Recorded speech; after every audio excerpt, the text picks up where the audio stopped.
Got some pretty shocking news.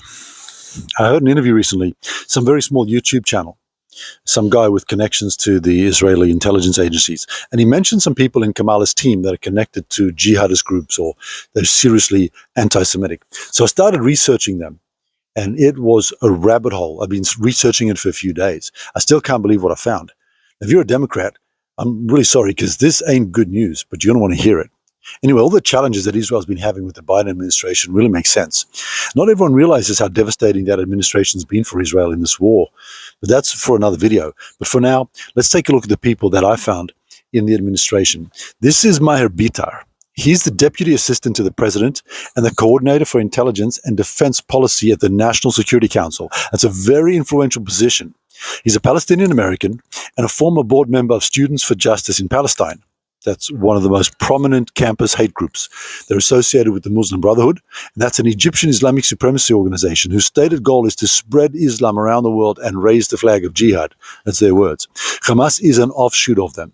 Now, Students for Justice in Palestine, unsurprisingly, endorse Hamas and the atrocities of October 7th. This guy, Maher Bear, also worked at UNRWA, which is obviously deep ties to Hamas, and is heavily involved in anti-Israel indoctrination. He also did an internship at the umbrella organization that funds another anti-Israel campus group called Jewish Voice for Peace. They've always got these deceptive names. Anyway, he's effectively a Muslim Brotherhood plant in the US government in a senior defense-related position. I couldn't even believe it. This is Ushafili. She's the Chief Financial Officer of the Pentagon. She's in charge of the money. She's from Kashmir, which has seen a lot of conflict with India. Now, she has a lot of family members with ties to Islamic terrorism. She actively worked to free a convicted terrorist, Muhammad Afzal Guru, who was sentenced to death for being involved in the attack on the Indian Parliament in 2001. Her sister and two cousins are deeply implicated in terrorism. Her sister, Samira Fazili, is also a member of the government in a less powerful position, but she's part of a group called Stand with Kashmir that has actually praised violent jihadists. And that group was founded by her cousin, Hafsa Kanjwal. Another cousin, Mubin Shah, was arrested by the Indian authorities for involvement with terrorism. Now, she described convicted terrorists as inspirations for the youth. Now, Yusra Fazili also served the Emir of Qatar. That's the country that funds Hamas and hosts their leaders. And she took that position after working at the Pentagon. She was the strategic advisor to the Qatari ambassador to the US. That's a man who had tried to silence Qatar's critics, including the head of the CIA. At the UN, she represented a group called the Islamic Federation of Student Organizations, which is also tied to the Muslim Brotherhood, and actually to bin Laden as well. Now, she was involved in developing the strategy for the Iran nuclear deal. It's unbelievable. Now, this is Brenda Abdelal. She's the Arab Outreach Director. She once spoke at an event of the American Muslim Council, an organization that's supported by, guess who? Muslim Brotherhood. And at that event, as a speaker, she claimed that the Zionists are controlling a lot of American politics. Her mother founded one of the chapters of this Muslim Brotherhood front group. She also attended an event by another Muslim Brotherhood front group called ISNA, Islamic Society of North America. Now, she accuses Israel of ethnic cleansing and terrorism, makes no mention of Palestinian terrorism. But wait, there's more.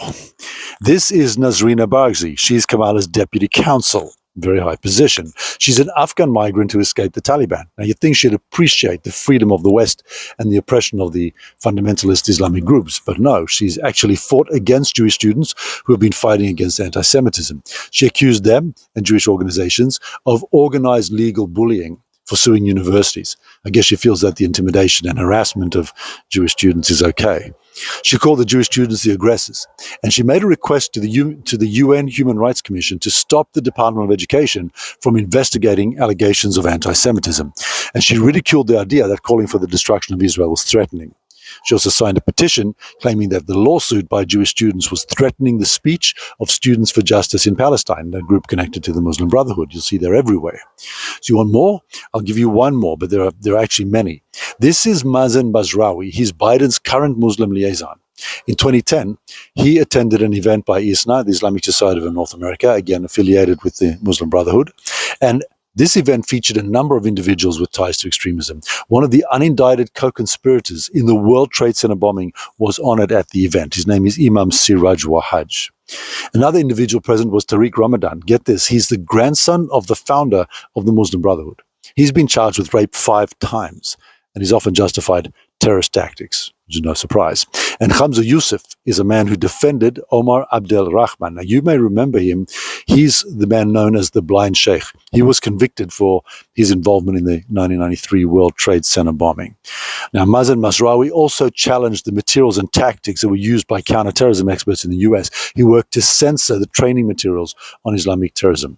Now, there are more, but I think you get the picture. It really looks like the Muslim Brotherhood has infiltrated the Democratic Party thoroughly. It's astounding when you go into it. And as I said, there's a lot more. Now, I've always been a Democratic kind of guy.